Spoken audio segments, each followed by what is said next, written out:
યુગના મહાન સમ્રાટ વિક્રમાદિત્યની વાત કરતી હતા.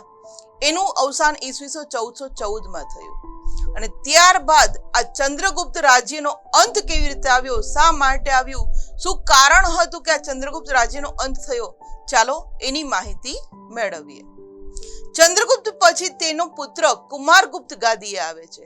જ્યારે 1414ની અંદર ચંદ્રગુપ્તનું અવસાન થાય છે, ત્યારબાદ તેમનો જ પુત્ર કુમારગુપ્ત આ ગાદી સંભાળે છે મગધની. તેના સમયમાં નાલંદાની પ્રસિદ્ધ બૌદ્ધ વિદ્યાપીઠ અને અજંતાની કેટલીક ગુફાઓ આ કુમારગુપ્તના સમયમાં તૈયાર થઈ હતી.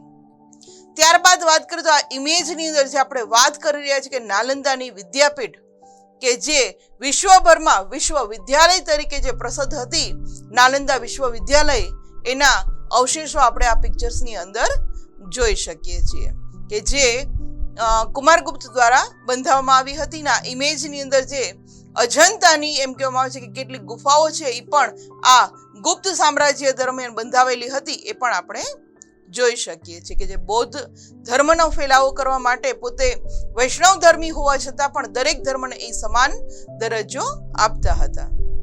ત્યારબાદ વાત કરીએ તો કુમારગુપ્ત પહેલો તેનો પુત્ર સ્કંદગુપ્ત ગાદીએ આવે છે. કુમારગુપ્ત પછી કોણ આવે છે તો કે એનો પહેલો પુત્ર જે હતો સ્કંદગુપ્ત, એ ગાદી આવે છે. સ્કંદગુપ્ત પછી નિર્બળ શાસકો, કુમારગુપ્ત આવ્યો, કુમારગુપ્ત પછી સ્કંદગુપ્ત આવે છે અને સ્કંદગુપ્ત પછીના જે શાસકો હતા એ એટલા સક્ષમ નહોતા કે આટલું મોટું મગધ રાજ્ય એ સંભાળી શકે.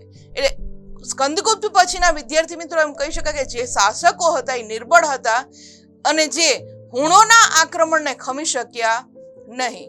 હુણ એટલે કોણ વિદ્યાર્થી મિત્રો? કદાચ તમે બાહુબલી પિક્ચર જોયું હશે તો એમાં બતાવે છે કે બહારની કોઈ જંગલી પ્રજાતિ છે જંગલમાં વસનારી આ પ્રજા છે એમાં આક્રમણ કરતું બતાવે છે અને આખે આખું જે બાહુબલીનું રાજ્ય છે એને હચમચાવી નાખે છે.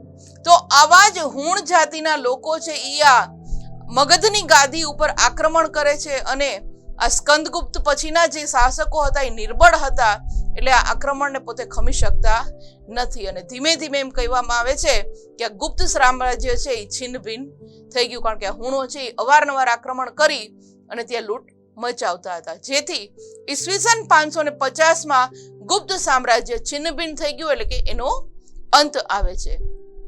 આ ઇમેજની અંદર જે આપણે વાત કરી રહ્યા છે ગુપ્ત સમ્રાટો કે જે નિર્બળ સાબિત થાય છે અને ત્યારબાદ હુણના આક્રમણને પોતે સહન નથી કરી શકતા અને જેને લીધે આ ગુપ્ત સામ્રાજ્ય જે વિશાળ સામ્રાજ્ય હતું એ આખે આખું ખોરવાઈ જાય છે અને તેનો અંત થાય છે.